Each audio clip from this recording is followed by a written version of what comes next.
안녕하세요. 옆집 사는 의사 정형외과 전문의 정주환입니다. 지난 시간에는 이제 동아니탕이나 혹은 먹는 저분자 콜라겐 같은 음식들이 우리 골관절염에 도움이 될 수 있는지에 대해서 한번 알아보았는데, 그 내용 혹시 기억하시나요?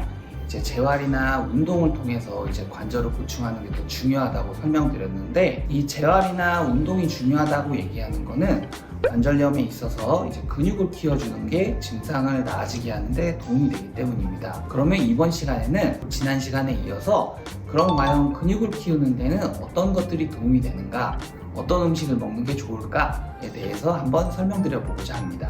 결론부터 말씀드리면 단 하나의 음식이 근육을 키우는 데 도움이 돼서 관절염에도 도움이 된다라고 이야기할 수 있는 것은 없는데요. 가장 필요한 영양소는 꼽을 수 있습니다. 바로 단백질입니다.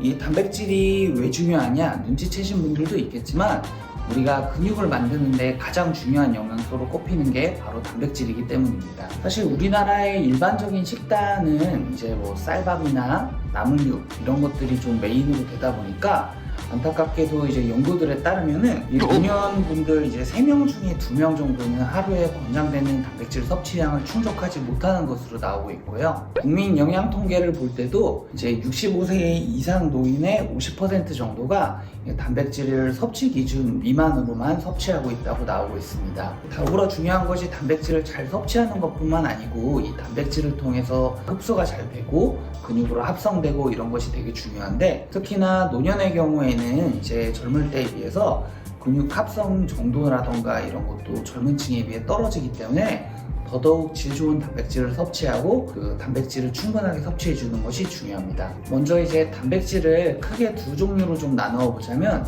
식물성 단백질 그리고 동물성 단백질로 생각을 해볼 수가 있습니다. 이 식물성 단백질이라는 것은 말 그대로 원료가 식물로부터 온 단백질로, 대표적으로는 이제 콩 단백질이라던가 견과류 혹은 뭐 이들을 이용한 음식인 두부 같은 것들이 있습니다. 동물성 단백질은 우리가 흔히 생각하는 닭고기, 소고기, 돼지고기 같은 고기류들을 통해서 얻는 단백질을 이야기합니다. 이 식물성 단백질과 동물성 단백질 둘 중에 뭐 하나가 더 우월하다 이런 거는 없고요.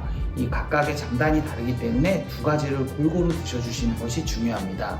동물성 단백질은 필수 아미노산의 함량이 높다는 장점이 있지만 대신에 이제 식물성 단백질에 비해 지방 함량이 높은 편이라 단점이 있고, 식물성 단백질은 칼로리가 낮고 지방 함량이 적다라는 장점이 있지만 필수 아미노산 중에서도 중요한 것 중에 하나인 류신의 함유량이 적어서 식물성 단백질을 동물성 단백질과 같이 섭취하는 것이 추천이 되고요. 일반적으로 식단을 짤 때는 3분의 1 정도는 동물성, 3분의 2 정도는 식물성 단백질로 짜는 것이 추천이 됩니다. 특히나 이제 무릎 같은 데 관절염이 있으신 분들은 저번 영상에서도 말씀드린 것처럼 체중 같은 걸 관리하는 것도 상당히 중요한데, 그렇기 때문에 이제 동물성 단백질 비중을 조금 낮추고 식물성 단백질의 비중을 높이는 것도 하나의 방법이 될 수 있습니다. 일반적으로 이제 노년층을 기준으로 말씀드리면, 노년층은 이제 일반 성인보다 30% 정도 단백질 합성이 떨어지기 때문에 이제 하루 권장량을 한국영양학회랑 대한노인병학회 기준으로는 본인 체중 kg에다가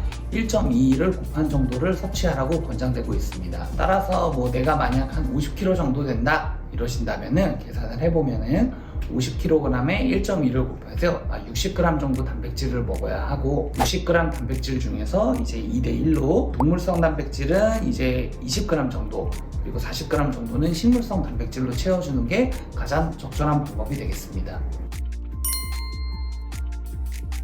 이렇게 이제 각 음식별로 단백질 표를 한번 보여드리면은, 예를 들어 이 표를 참고해 보면은 아침에 견과류를 100g 정도 먹는다면 이제 점심에는 두부 요리는 한 200g 정도 먹고 저녁으로 이제 소등심을 한 100g 정도 먹는다 이러면은 균형 잡힌 식사를 했다고 말할 수 있습니다. 이번 영상에서는 이렇게 근육 형성을 위해서 관절염이 있으신 분들이 단백질 섭취를 어떻게 해야 될지에 대해서 설명드렸는데요. 오늘 내용 도움이 되셨다면 구독과 좋아요, 알림 설정 부탁드리고 궁금하신 내용은 댓글로 부탁드리겠습니다. 지금까지 옆집 사는 의사 정주환이었습니다. 감사합니다.